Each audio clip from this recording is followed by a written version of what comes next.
And he says then in a couple of pages, the page 12 at the bottom, the real significance of my experience in the cathedral burst upon me. The guy is a seeker. A seeker is somebody that's been touched by God in such a way that nothing less will ever do. And I'm a seeker. I'm a seeker. My mind goes back to 1966. And I'm so... I was talking to Glenn, when you've been lost, really lost, you never get past the wonder of being found again. Never, never. I'm a seeker. And every seeker needs a master, and you are that, because a master is somebody whose very life bears living witness to the seeker that what the seeker seeks is real. And I saw that here. What I want is real, because you walk that way. So you are my masters, and I am a seeker, and Wilson is a seeker. And he says this, in the cathedral and in these meetings, you know, you sit in the meeting and there's a moment that you're touched. Somebody takes a cake that cannot take a cake, or 60 days, or an act of kindness by somebody that won't do, and it touches me. And I feel good at that moment. And I know I'm in the right place. And I feel so connected that I don't even know I'm connected. I'm just there. Because only my ego needs to know I'm connected. And it's not part of the picture, and so it's just peace. And it may last that long, it may last a minute, it may be. And then by the time the meeting is over and I'm out and I'm in my car and I'm on the freeway, it's gone. It's a drop at a time. I've tasted the honey. I've tasted, and Wilson did. The real significance of my experience in the cathedral burst upon me. For a brief moment I had needed and wanted God. And there had been a humble willingness to have Him with me, and He came, and He came. But soon the sense of His presence had been blotted out by worldly clamors, mostly those within myself, which is exactly what happens. And so it had been ever since, how blind I had been. So I know that guy's a seeker. And he had another interesting thing. When that guy said, why don't you choose your own conception of God, Wilson had another event. He was freed from his own history of disdain about all of that. He was freed from his own history.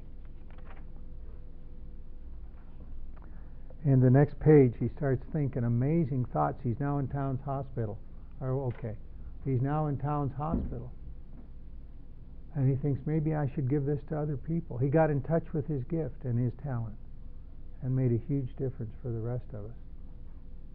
Anyway, we'll start tomorrow morning, and we'll start at whatever time, or 8:30, I guess. But I wanted to start with step 11 tonight because there is a sweet way to get through this day, and there's a tough way to get through it. And this is the easiest thing I have ever lived.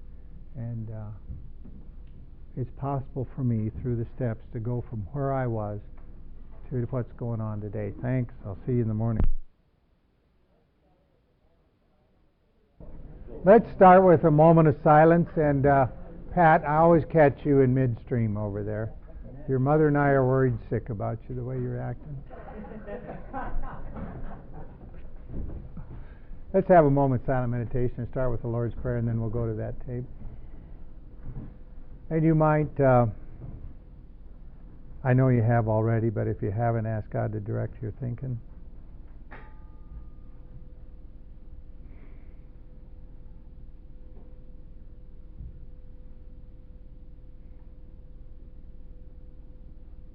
God, grant me the serenity to accept the things I cannot change, the courage to change the things I can, and the wisdom to know the difference.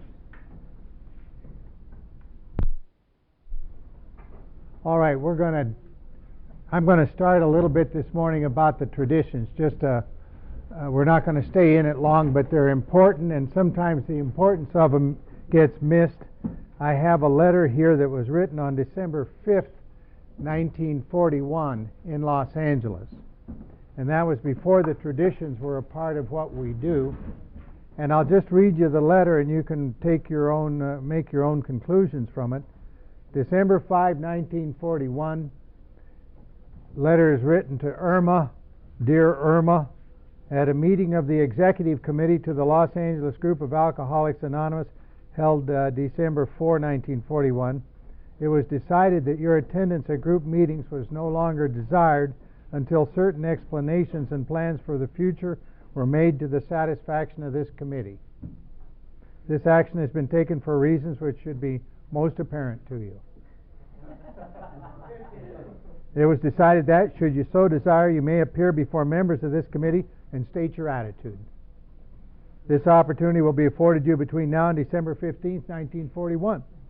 You may communicate with us at the above address by that date. In case you do not wish to appear, we will consider the matter closed and your membership is terminated. Alcoholics Anonymous Los Angeles Group, and then 6 of the leaders of the day signed off on this letter. I mean, that's how it was. And I thought, when I first read this letter, I thought, I'd have sent a few letters like that myself.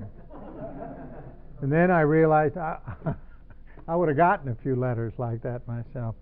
Why are you up What are you? Well, people out there can't hear. Oh, they can't? They say they can't hear you. All right. The there's a. All right, that's going to give it a little volume. All right, is that better? Everybody hear that? And this will explode about what Yeah, time about today? 8:30. You're going to go. No, it's off our 9:30. It's on. In 1945, this is out of Pass It On. In 1945, Barry was doing desk duty at the clubhouse on 41st Street. A man came in needing help. He was black, and we had no black members then. He was an ex-convict. He had all his earthly belongings on his back. His hair was bleach blonde. He had on makeup, and he told us he was a dope fiend. We didn't know what to do about the guy. I got together with some of the older members, and we talked to the man and about him and what could we do. When no satisfactory group conscience decision was forthcoming, Barry did what many another AA would have done. He called Bill, to whom he described the prospective member. After a silence, Bill asked Barry to run over the list again, and Barry did that. Now, said Bill, did you say he was a drunk? Oh, yeah, there's no question about that. He's certainly a drunk. Well, I think that's about all we can ask, said Bill. The prospect was invited to attend meetings, and although he soon disappeared, his presence created a precedent for the third tradition. Is this some kind of a gag? Are we supposed to run out there and make a curb call now? That's a far-reaching public address system you got there.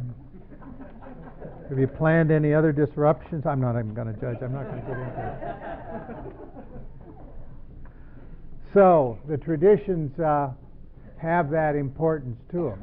We really are very fortunate, and the observance of these traditions is a very important thing. It's extraordinarily important. There is a comment that was made in one of the famous legal cases, and it has to do with the right of privacy, but it does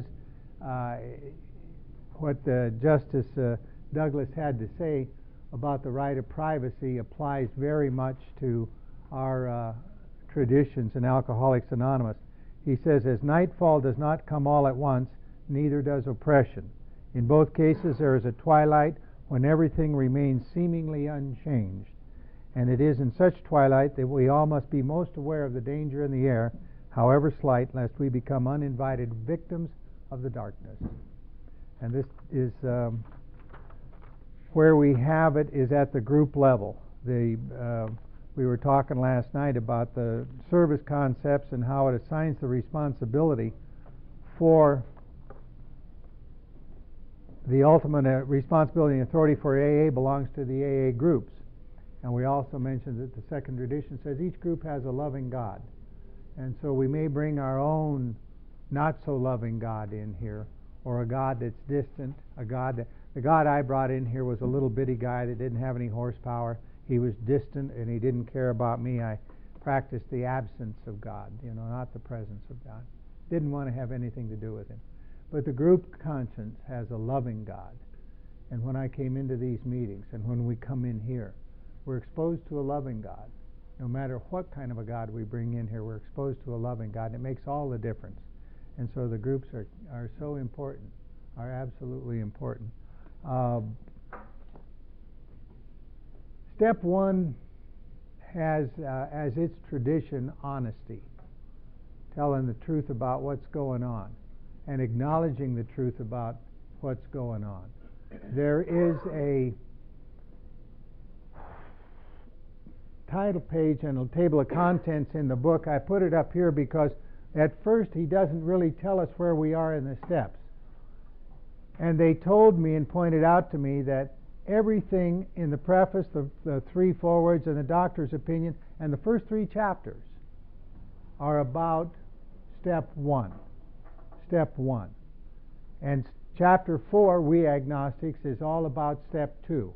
So if you're in chapter 4, you're talking step 2. And if you're in the first three chapters, you're talking step 1. And finally, at 5 through 7, he tells you where you are and tells you it's steps 3 through 12, and he labels it. And then, of course, the last chapters, to the wives, the family afterwards, to employers, a vision for you, is all about how to practice these principles in all of our affairs. That's that whole catch at the last part before you get to the personal stories. And I might say one more thing. I had, there's always, my sponsor is Clancy, and my sponsor has a bunch of people over to his place every Saturday. They call it the yard, and there's all kinds of stuff going on about, oh, don't go over the yard. He makes you clean it all up and pick up dog crap and everything like that. You don't want to be going over there. That's not AA. On page 160 in this book, I'll just read a couple of excerpts from pages 160 and 161. One man and his wife placed their large home at the disposal of this strangely assorted crowd. Many a man, yet days from his hospital experience, has stepped over the threshold of that home into freedom. Many an alcoholic who entered there came away with an answer. The stimulating and electric atmosphere of the place conspired to let him know that here was haven at last. Now this house will hardly accommodate its weekly visitors, for they number 60 or 80 as a rule. Alcoholics are being attracted from far and near, from surrounding towns. Family drive long distances to be present. No one is too discredited or is sunk too low to be welcomed cordially if he means business. Social distinctions, petty rivalries, and jealousies, these are laughed out of countenance. Being wrecked in the same vessel, being restored and united under one God, with hearts and minds attuned to the welfare of others. The things which matter so much to some people no longer signify much to them. How could they? And that's the feeling I get here, from the guys that have driven a ways to be here, to the people right here in town, to what's going on. There's a family. There's a family here. And there's an important start to a tradition in this weekend that'll undoubtedly be with us for quite a while, and I'm glad to be here. The key to, when they had me, here's what they did. When finally I turned my attention to the steps, when they told me, son, this guy said he would take me through the steps. He said, get a brand new hardbound copy of the big book, because you're going to be writing in it. You're going to be, and don't be grabbing that ratty old thing out of the closet that you threw back there. Get a new one. Get a new one, and you're going to be writing in it. You're going to be making notes in it. You're going to create a document that is going to allow you to pass this on to the next person. Read the first 164 pages. Make the assumption that it applies to you today. Make the assumption that everything in there is true. Make the assumption that there are no answers in the big book. There are questions in the big book. And you have your own answers, and we'll help you find them. And if you, at the end of 164 pages, decide you want to do exactly what those guys did, then call me and we'll do that. You're the lab rat. I'm the lab rat. These guys claim they did this and got these results. You can find out. If you do exactly what they did, you'll know whether they were lying about it or not. Well, I like that. They took me to page 52. We call them the bedevilments. They say, the booze has been taken out of your life for quite a while. You didn't have anything to do with it. The obsession was just lifted. Like Wilson says in Bill's story, I was separated from alcohol for the last time. He doesn't say I quit. He just said I was separated from alcohol for the last time. And you were separated, they told me, and that obsession was lifted, and we know it was lifted because you would be drinking if it weren't lifted. They said in 23 years you've surely been crazy enough to drink. You've surely been angry enough to drink. You've surely been arrogant enough to drink, and you never drank. And you didn't do that. And you missed that miracle in your life. But there's still something else wrong with you. There is something else the matter with you. And it's been driving you crazy and resulted in a loss of a lot of stuff that you did not need to lose. And he said the test for current untreated alcoholism is at page 52. They asked me these questions. We were having trouble with personal relationships. They said, Hodges, you having any trouble with personal relationships? Oh, man. We couldn't control our emotional natures. I said, yeah, I get pretty angry. And it isn't just that, they said. Can you sit in that chair right there and bring about the same emotions for yourself that alcohol used to bring about when it worked? No, I can't. No.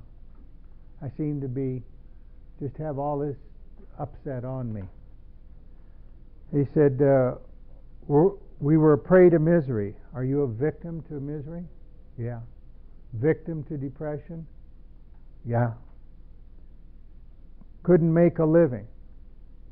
Yeah, I hear that. I hear that. That practice was gone. We had a feeling of uselessness. Yeah, I did. We were full of fear. Oh boy. We were unhappy, and we couldn't seem to be of real help to other people. Yeah. And they said, you might as well add a 10th one. We'll just write it in for you because you got to get there sooner or later. Put down their sane sex life. Oh boy. Okay. All right. They said, now that's 10 areas. Test for current untreated alcoholism. I got 100 on the little test. Isn't that nice? Qualified 100% in every area. And I was only 23 years sober. Doing good. And it wasn't that, it's not that we don't try. I've been trying since I was 5 years old. And I found out at 5 years old I'm not big enough for this life. I'm just not big enough. I can't get the family back together. I can't get my dad to stay home. I can't get my mom to calm down. I can't. They do all kind of things. Up until I was 5, I adored my mother. She'd tuck me in at night and we'd whisper our little prayers and we had the best time. I guess I was about 4. And then toward the end of that year, she said she was going to bring a baby home from the hospital. And I'm fine. Hey, okay with me. Knock yourself out. And she did. And then she started spending a lot of time with that baby. And we didn't have any time to. You're not going to believe this, and I don't want this to go out of the room. But they even had a little room set aside for this kid in her own bed. And she'd be in there all the time with that thing. And the weeks went by, and it was one day it came to me. They intend to keep this kid. And she'd bump me out of my deal with my mom. And I'd go in there and try to encourage her to move, basically. I'd give her a little thump on the head. And my mom caught me at that, and she picked me up bodily and threw me right out of that room. And before I hit the wall in the hallway, I knew she didn't love me. And I felt so foolish because I thought she loved me. I thought she adored me like I adored her.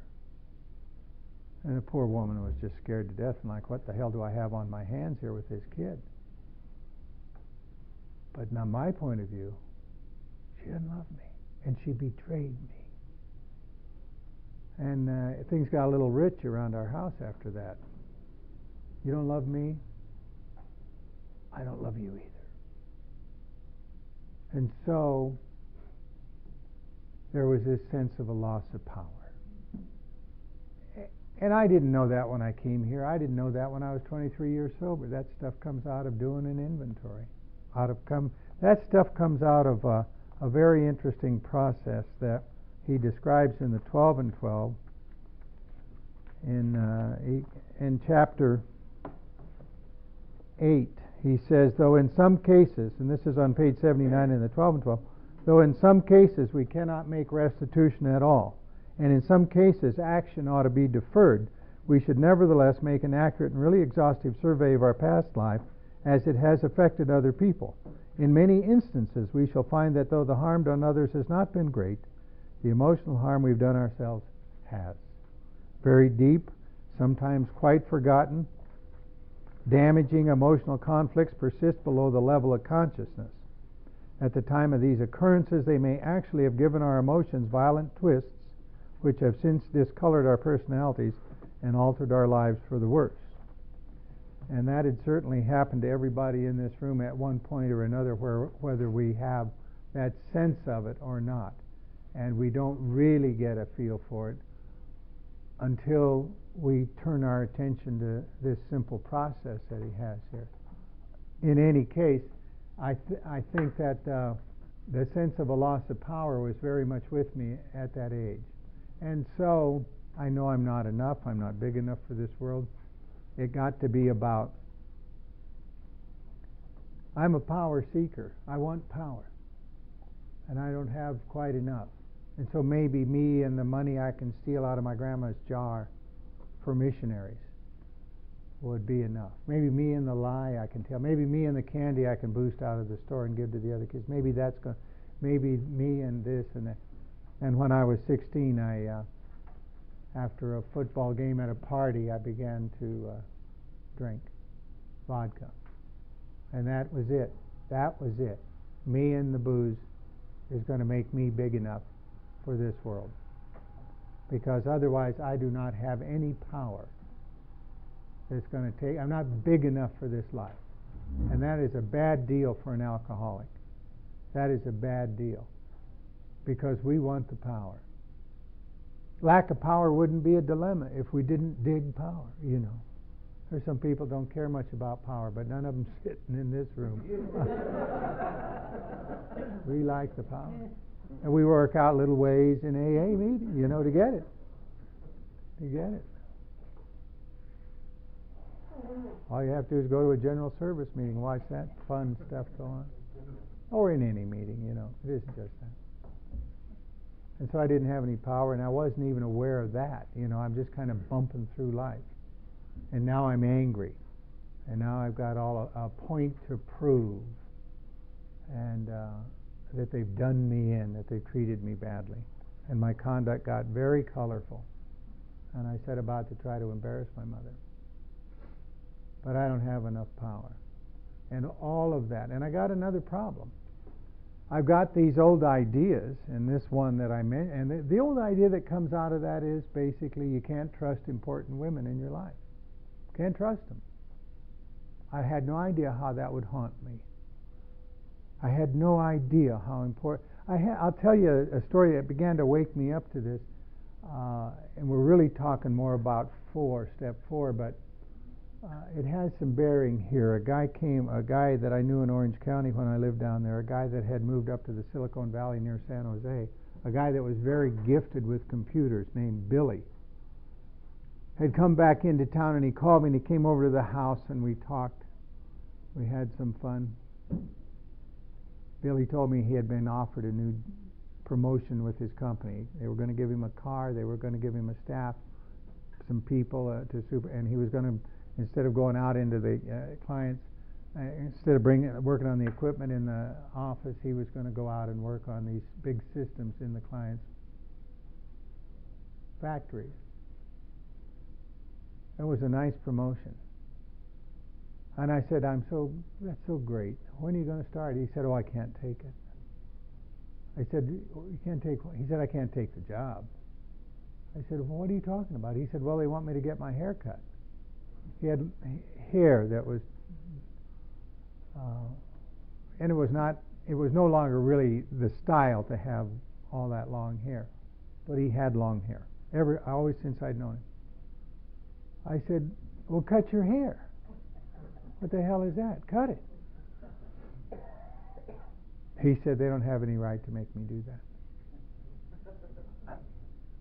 I used to think that meant the guy was hard of hearing and I'd start screaming at him, but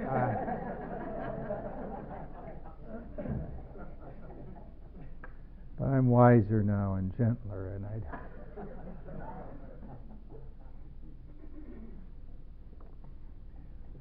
and I knew that what I was hearing wasn't it. You know what I mean? It just like, no, that's not it.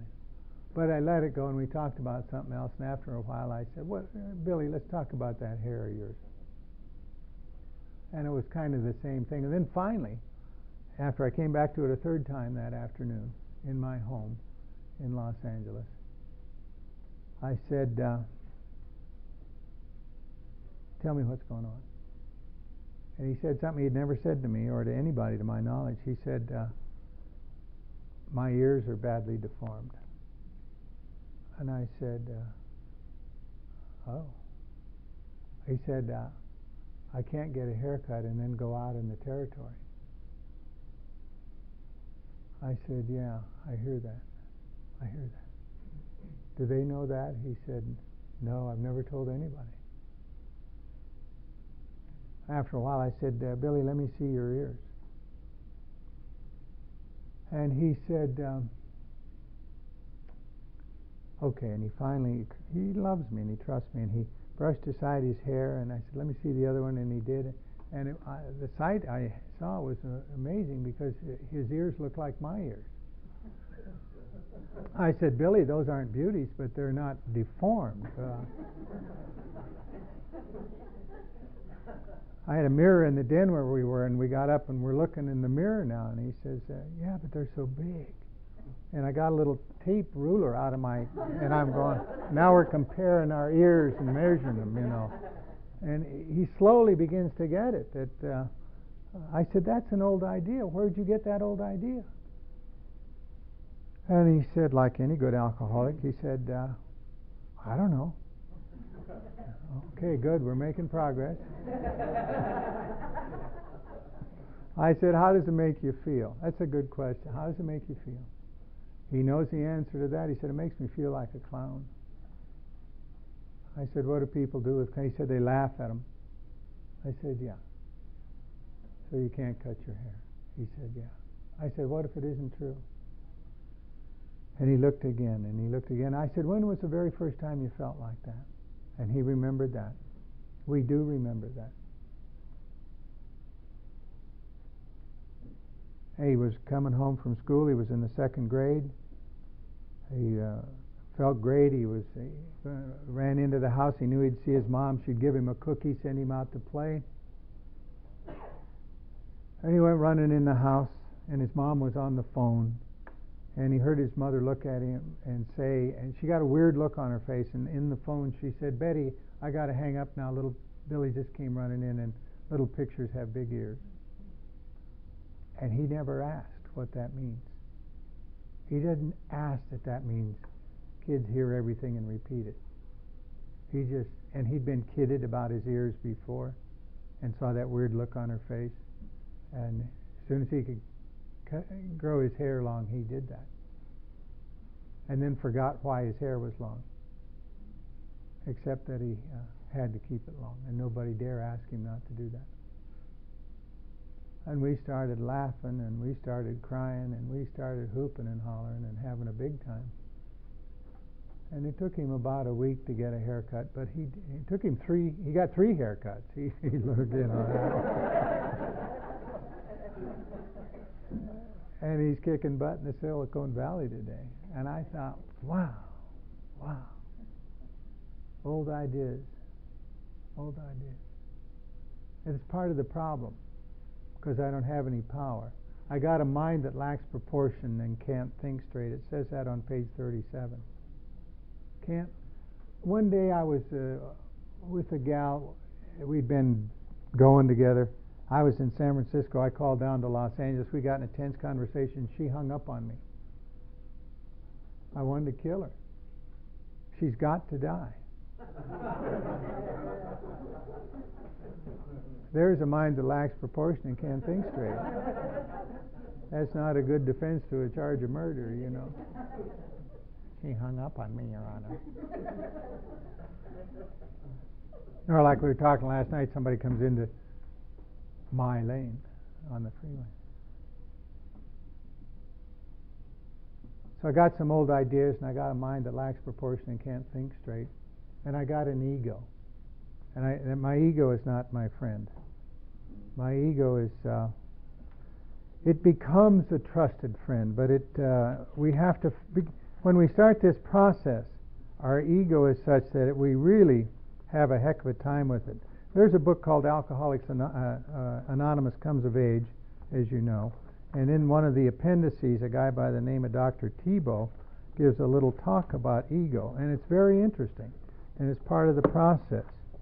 And he says this on page 311 of that book, Alcoholics Anonymous Comes of Age.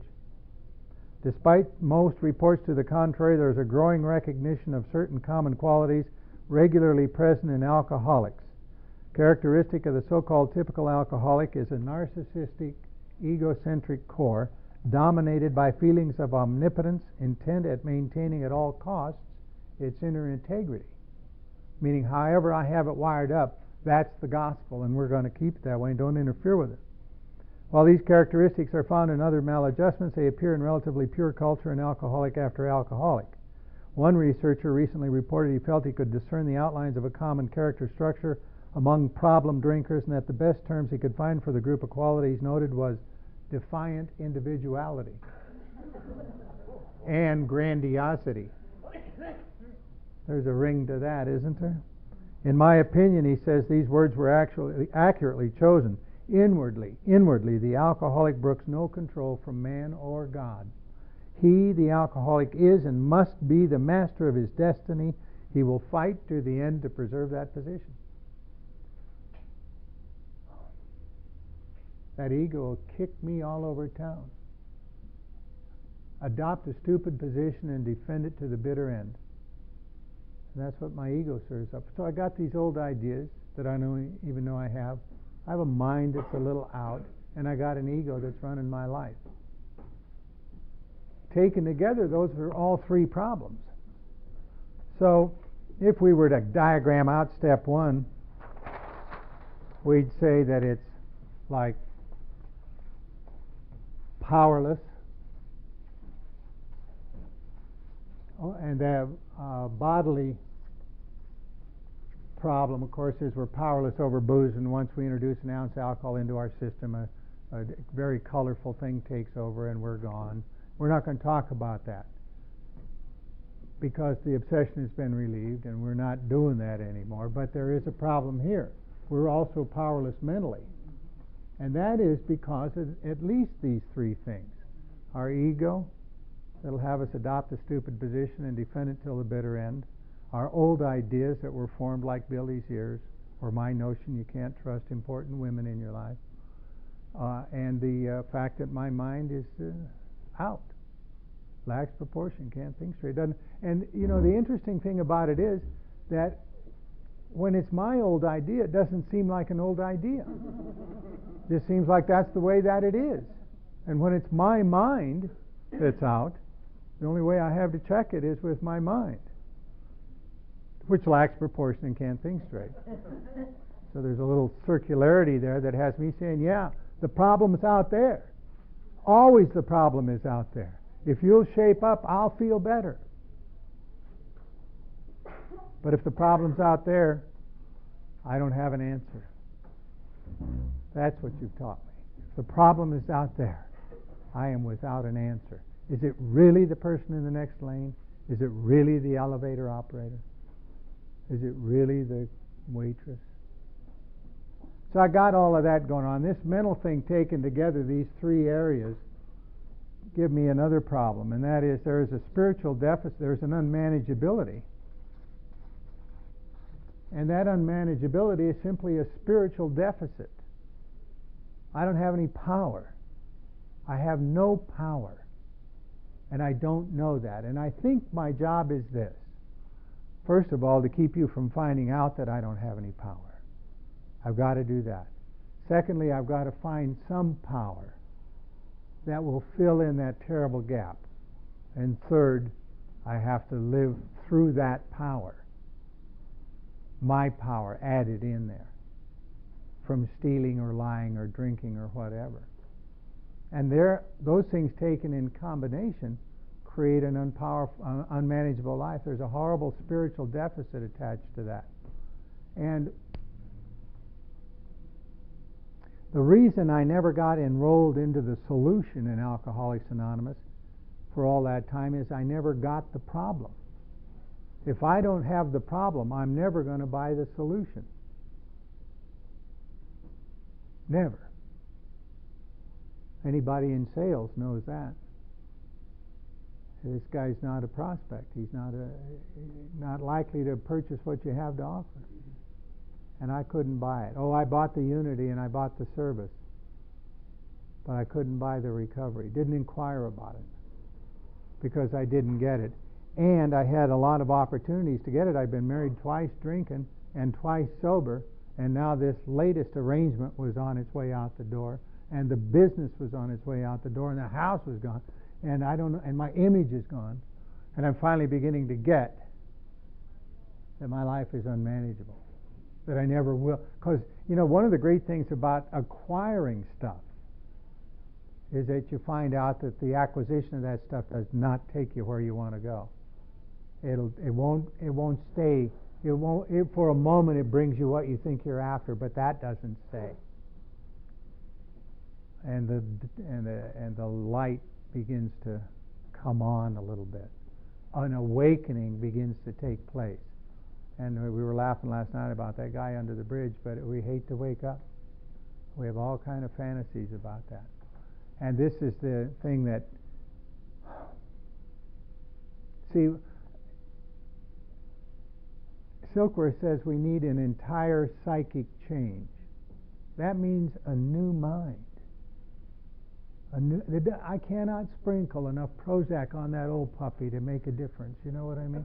I need a new mind. Cannot do it. Oh, I'd like to take a pill and have all that go away. But then that was my answer all my life. Chemical peace of mind. Now I'm stuck in sobriety. The obsession's gone.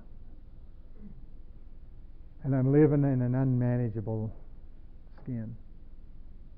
And I finally, because these guys took time with me, got it.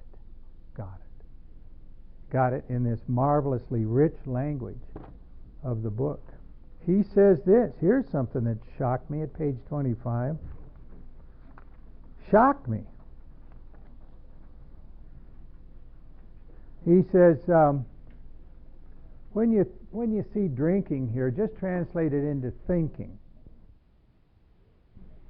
If you're as serious an alcoholic as we are, we believe there's no middle of the road solution. We were in a position where life was becoming impossible. And if we had passed into the region from which there is no return through human aid, and we had but two alternatives. One was to go on to the bitter end, blotting out the consciousness of our intolerable situation as best we could, which I'd been doing, and the other is to accept spiritual help. Now those are terribly remote notions out here. I can lay around on the floor in the shed barking like a fox, but if I do anything about my spiritual life, God's going to send me to China to be a missionary like He did my uncle. And what's the problem? Well, if I'm throwing up in the garage, the shed. See how that works its way back in there. It's still in there. Trying to be a big shot. I don't have any control over what's going on when I'm in that state. But if I turn my will and my life over to the care of God, I don't have any control. And my ego says, do not pass that way. Don't go there. Don't go there. Either way. And so what do? I look for the middle ground. And what's the middle ground? Getting involved in unity, getting involved in service, working with newcomers, prayer. I don't want to accept spiritual help, but I will ask for it. You know what I mean? God, help me be more effective with the newcomer. And then the phone rings. And it's a new guy on the phone. Not now, I'm praying, I'm praying.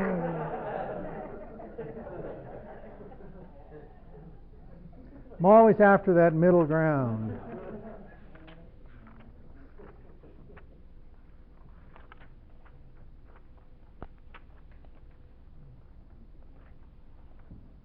There's another statement in here in the first couple of chapters that says, in effect, if a better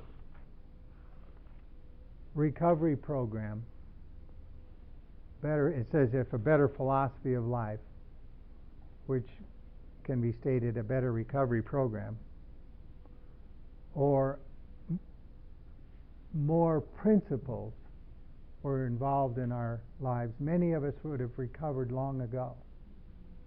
So basically it says, if I can get to the right group, or if I can talk about these principles and think about a moral life, I'm out of danger.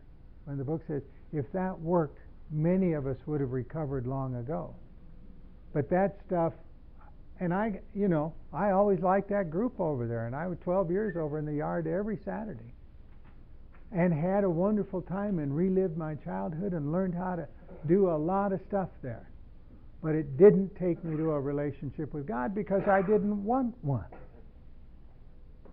And talk about these principles all I want, have these moral convictions and impose them with all my might. But the needed power wasn't there. And what I didn't know was that the power was not ever going to be my power. And then the next kick up, when you really get thinking like I got to do something, is okay, all right, I get it that I won't have any power. Give me your power. I'll tap into your power, God. And I want a line of credit, basically. I want power that I can use to manage my life. I'll write this line of credit down the way I want to write it down. Give me the power to, kill that guy in the group I don't like. And it isn't even that. The shocking news to me was, I'm not going to be able to tap into power that I can use to manage my life. I'm going to tap into power that will manage my life. And now my ego's going, oh man, are you kidding? You are going to be some kind of wimp, I'll tell you that. You got that do-gooder thing. You might as well go to China right now. What the hell are you doing here? Get back to Billings and pass out religious tracts on the streets. That's what you ought to be doing. You kidding, thinking about law school? Come on, shape up. Here it is on page 44. If a mere code of morals or a better philosophy of life were sufficient to overcome alcoholism, many of us would have recovered long ago. If a better AA program or recovery program or just the AA principles were going to get the job done, it means I don't really need to go out anywhere else to get my power. Not all the power I need. But I've known since I was 5 I don't have that and tried to disguise that. Step 1 is a brutal kind of a thing because it requires that I really get, not just that my life was unmanageable, because I was constantly trying to get it manageable. And every time I got I'm trying big cases downtown, name in the paper, crap, big paychecks come in. I had a high burn rate, so they disappeared fast, Suddenly all of that is gone. All of it is gone. And I'm in a lot of trouble. The only thing that was left was a car I didn't much care about, and the burn rate was still there. And I sat with some guys in Little Rock 3 or 4 months later. Guys like Pritz, a guy named Joe, some other people. Sat up till 3 in the morning, 2 in the morning in the room of one of these guys that were all there back there at that convention. 2 things happened there. I found out that there was something that I had never tried in Alcoholics Anonymous. Another thing that was funny, I had never forgotten it, the headline comedian that night said something that I thought was cute. He said he didn't get married anymore. What he does now, every 5 years he goes out and finds a woman he hates and he buys her a house. I thought, well, there's an efficiency to that. It saves a lot of trouble. there is then this whole thing about step one, and until I get the unmanageability of my life, the value of the rest of the program is lost to me. There would be no point in doing any of the other stuff. And I have a particular kind of insanity with all of that, a brain that's out, these old ideas by which I live. I live these old ideas that I just picked up without any analysis. I picked them up by a pre-logical mind. I picked them up in a home where there was a lot of drinking, a lot of violence. My mother got very angry after that time, and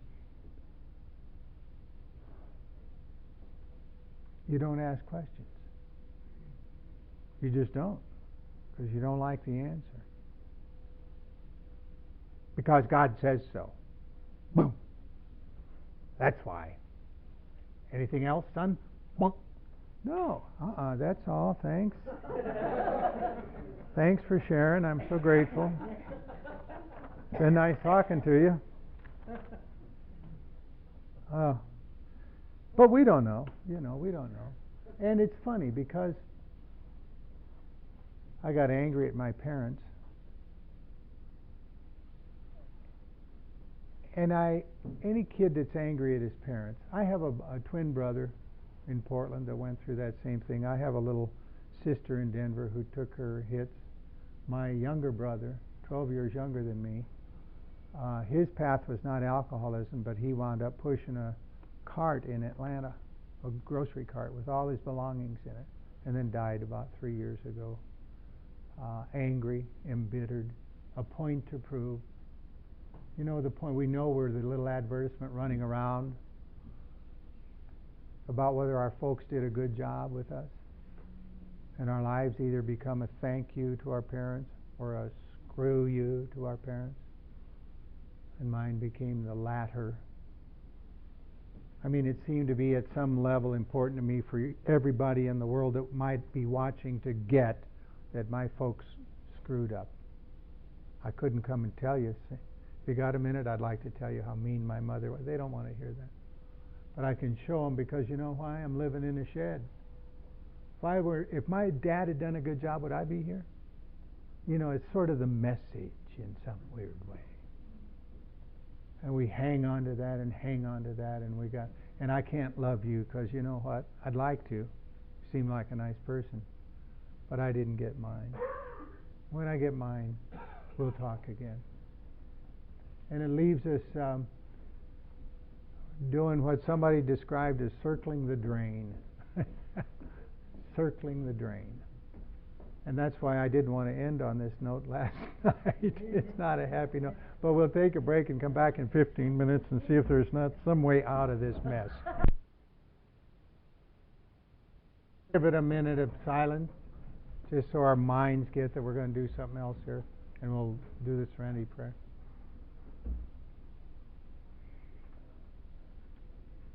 God, grant me the serenity to accept the things I cannot change, the courage to change the things I can, and the wisdom to know the difference.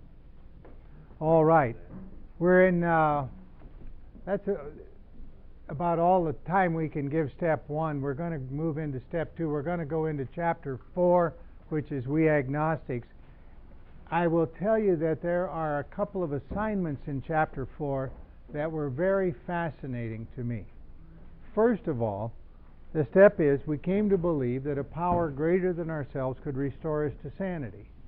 And if you've done a careful analysis of step 1 and learned the things about yourself that they forced me to look at, you realize that the question of being restored to sanity is not an odd question as I thought it was.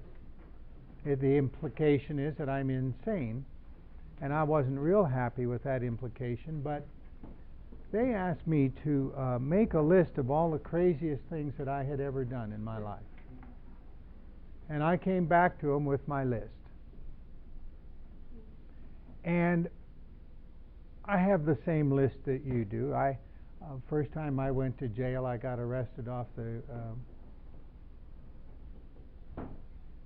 fire escape at the Tri-Delt sorority house at the University of Oregon, about midnight. And it was, it really wasn't my fault. I had been drinking in a beer bar off campus. I was a student there, and there was a very pretty girl in the beer bar in this tavern, and she almost looked at me, so I felt we had a future together. And I drank a little more, and then she was gone, and then I found out she lived in the Delta sorority house. So I was on my way up that fire escape to discuss our future, basically, and the house mother's going crazy, and the cops pull me off of that thing, and I spend that night in jail.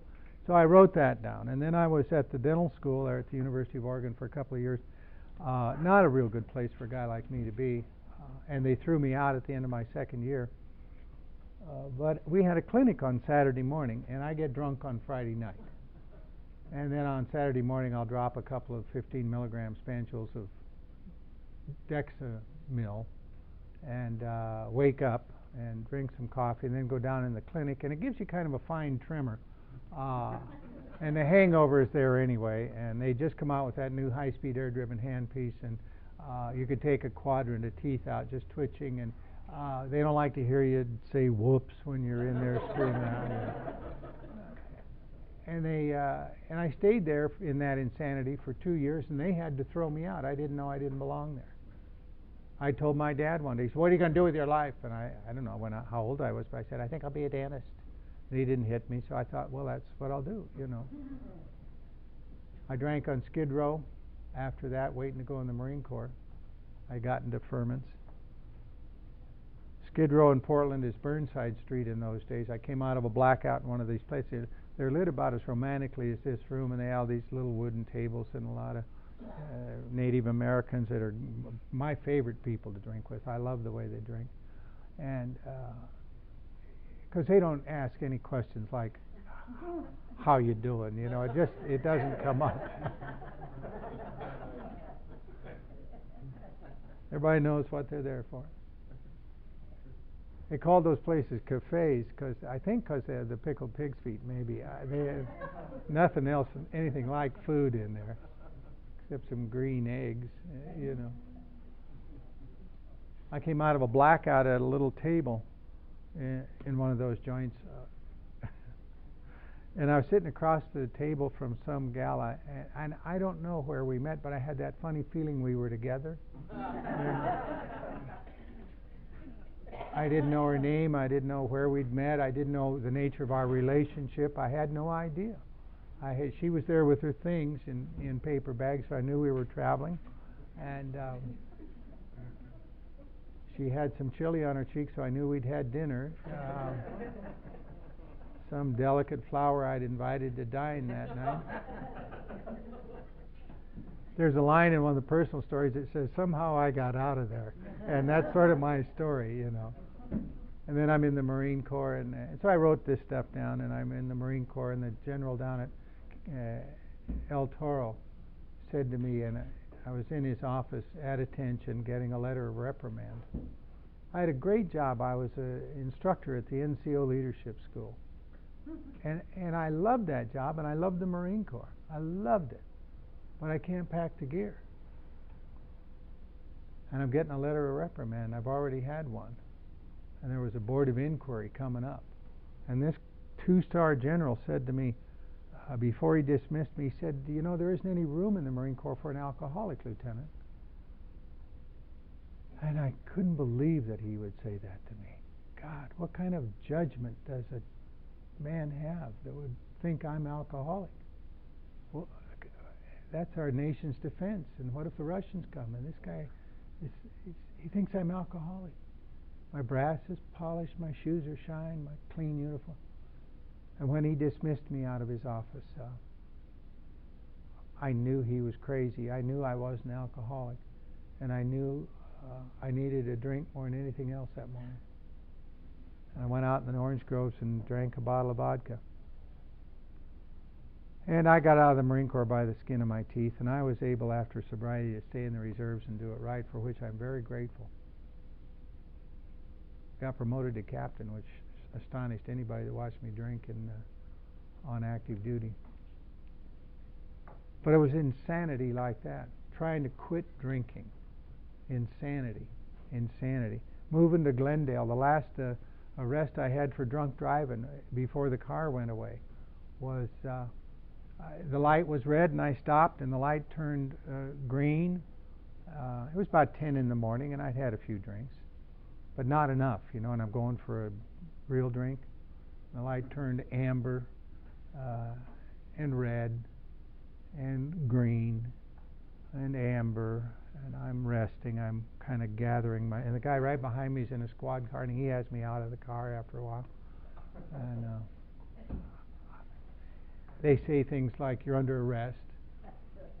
There's a lot of power in that life, isn't there? You're under arrest. I want a jury trial. I always wanted a jury trial. But the police report was interesting, and I wrote this down. He said, "I discontinued the field sobriety test because the suspect was injuring himself." That's on the police report. And I'm going, gee. And then I'm in the shed. So I take my list back to this guy, because we're bickering over sanity. And he said, "There's a lot of crazy stuff on this list." I said, yeah, there is. He said, "A lot of drinking." Yeah.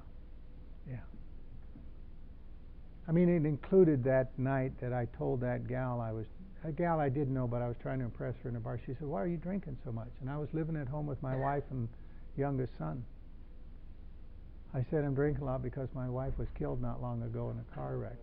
And you wake up in the morning and you go, how the hell could you say that? Insane stuff. So the guy says, "A lot of craziness on your list." I said, "Yeah." He said, "But you didn't write down the craziest thing you ever did." I said, "What do you mean?" He said, "And you did it all the time, and you did it before you started drinking. You did it from a dry brain every time you did it." I said, "What are you talking about?" He said, "Every time you got drunk, there was a period of not drinking, and then a thought, with all this evidence you should never drink again, your thought is, I should have another drink." That's crazy. That's crazy. And you brought that mind into Alcoholics Anonymous. And I began to kind of get it, that taken together, all of this stuff going on, I really have a mind that isn't going to get the job done. It works in areas where I have my crap together, but nowhere else. My ego is not too big of a mess in that. But anyway, he said, "You've already answered all these bedevilment questions. Yeah, you're unhappy. You can't seem to be real help to other people. You prey to misery, prey to depression." He said, "You really need a vision of sanity. What would sanity look like in your life in each of these areas if God removed the problem? What would that look like?" Because he said, if you can form at step 2 a vision of sanity, and if you can work the steps through step 9, by the time you get halfway through step 9, you will have no more and no less in your life than the vision of sanity that you form at step 2. So that's just the way a mind works. That's just the way that it works. It's so fascinating to look and compare the two. The promises at step 9 and the problems as they're described at step 2 in that bedevilment thing.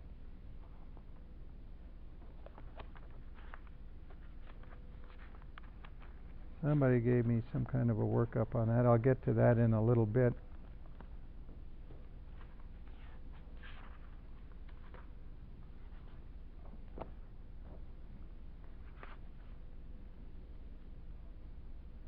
But the amazing promise that this guy made to me was that if I can, at step 2, from those bedevilments on page 52, form a vision of sanity for myself, I will have no more and no less than that same vision in my life at step 9. And he says at step 10, don't forget, it says every day is our day to carry our vision of God's will into our daily activities. My vision. Is it God's will for me? Oh, I don't know. But it's my vision of what it would be. And he said that's important to get that. That these steps not only give you peace, but they move you. We're talking travel here. We're talking broad highway. We're talking a journey, which is nothing but a day's trip. He said we're talking recovery. Look these words up in the dictionary. You know, when you go to the dictionary and look up the word recovery, it means, among other things, the extraction of something precious out of that which appears to have no value. Recovery, iron ore is recovered.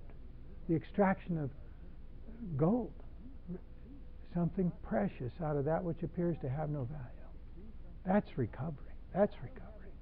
And there's something sweet about it. And it isn't about not drinking anymore. That's handled, providing we pay attention to certain little daily things. But what am I going to do about that part of me that's still out? And so I formed a vision of sanity. I said, all right, let's look at that, page 52. Here's how it would go for me. He said, we were having trouble with personal relationships. What would sanity look like for me? And it was simpler than I thought after I gave it some thought. Well, I'd be safe to be with. I'd be safe. What does safe mean? Well, I'd tell the truth, keep my promises. That's not complex stuff. If God removed the problem of being in trouble with personal relationships, I'd be safe to be with. I'm somebody with whom someone could, with a sense of trust and safety, hang out. Whether a lover, a wife, a good friend, a baby, it's not complex. And I'll tell you something. In my heart of hearts, I always wanted to be safe to be with. And I never was. Never was. And I wanted that. It's a vision. Sort of like I'm in the life raft in the middle of the Pacific Ocean. And I got one oar, and I'm just like working like hell and nothing, going around in circles, circling the drain. And he said, you can't do that anymore. You grab the shirt and you put it on the oar and you stick it up and tap into real power. That gets you moving. Not your deal. No. That oar just gives you the illusion of power because it ain't taking you anywhere. And then you have to decide, where do I want to go? Seattle? Long Beach? San Diego? Honolulu? It's up to you. You can decide whatever you want.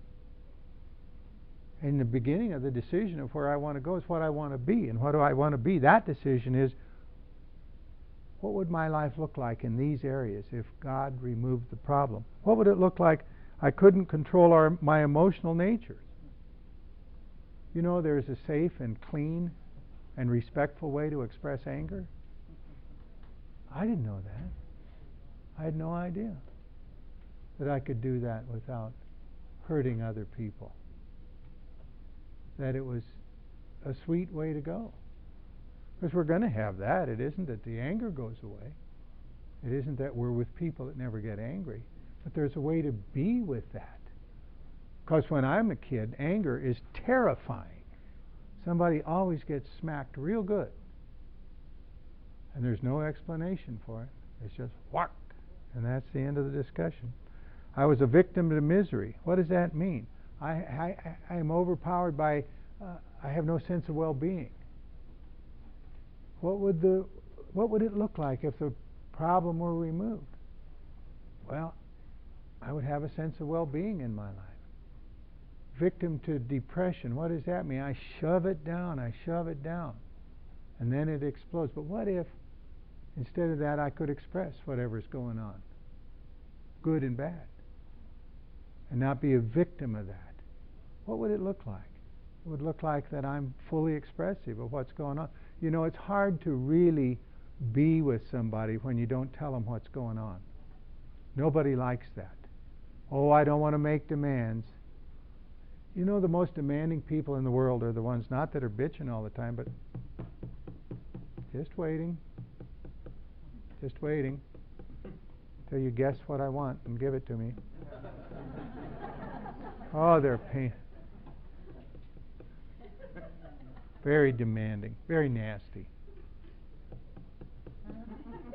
I kind of like the way I do them.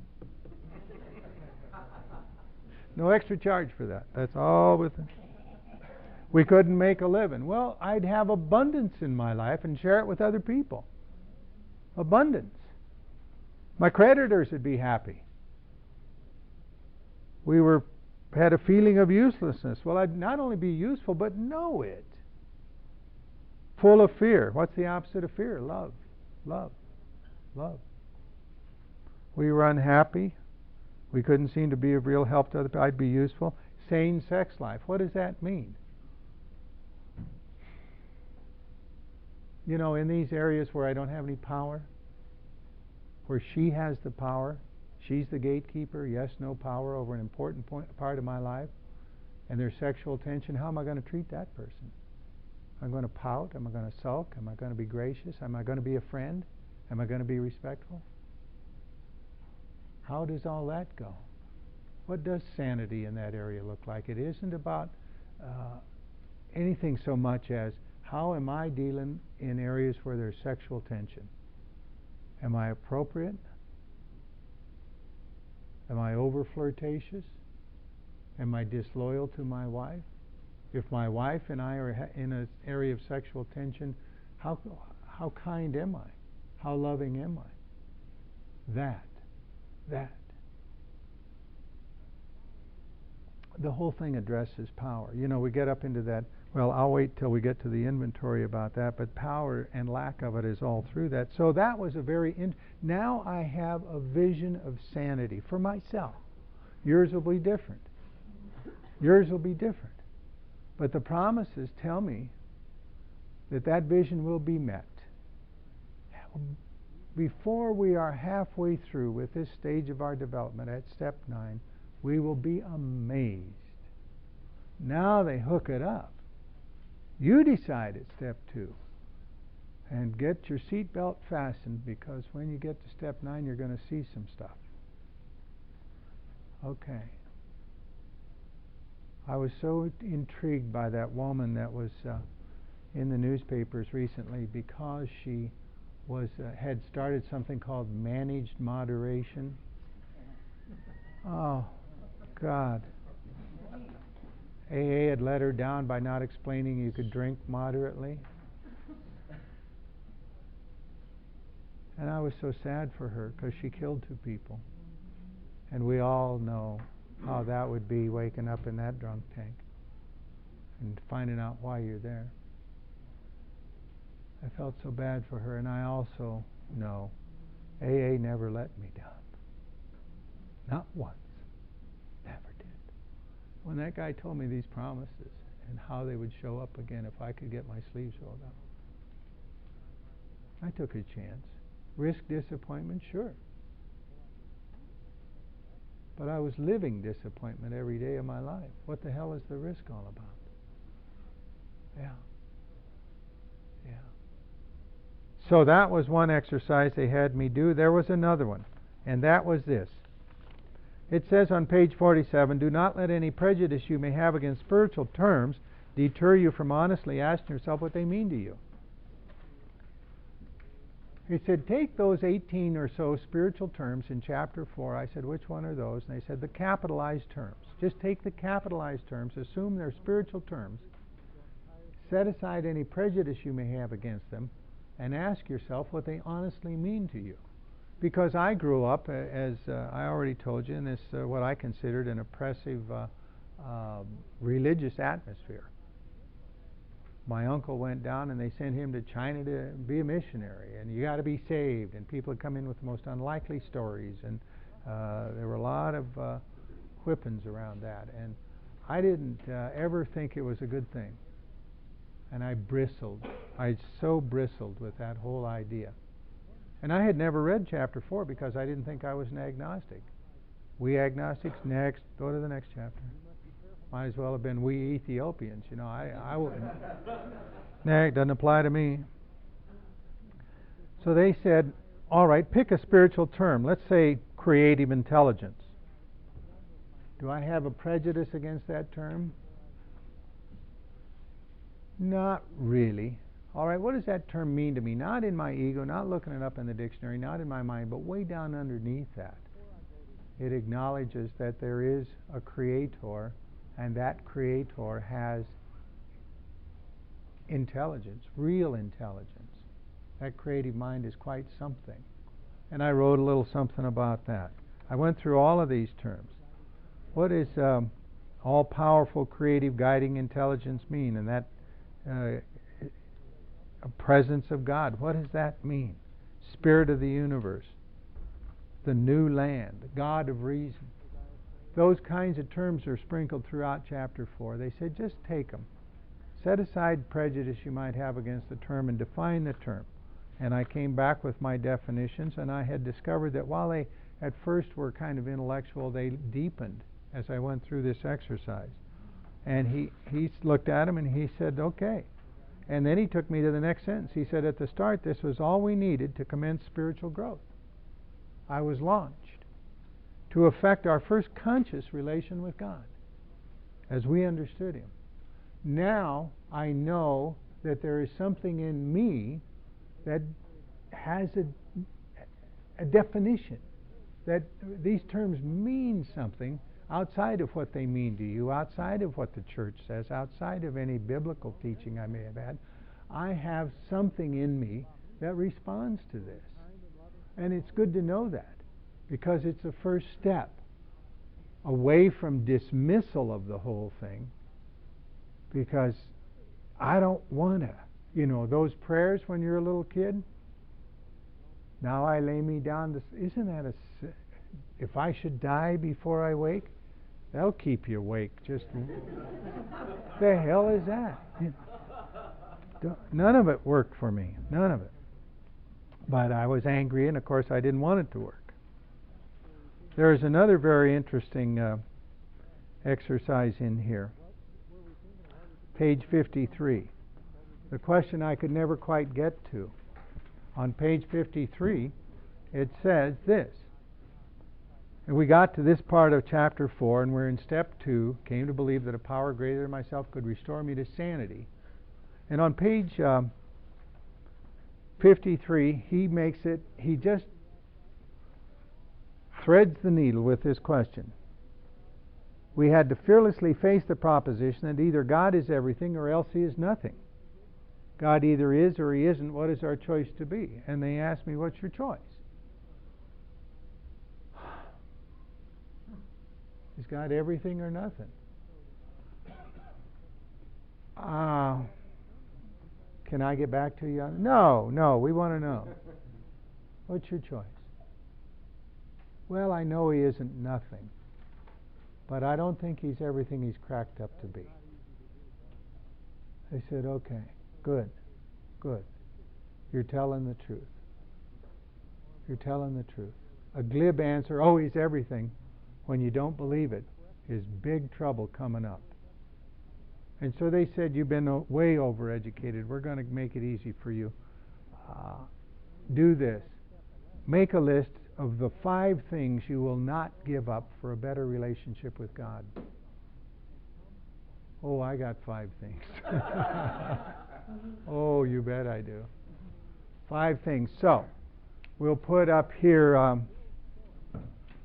let's put up here anger, just to start out safe.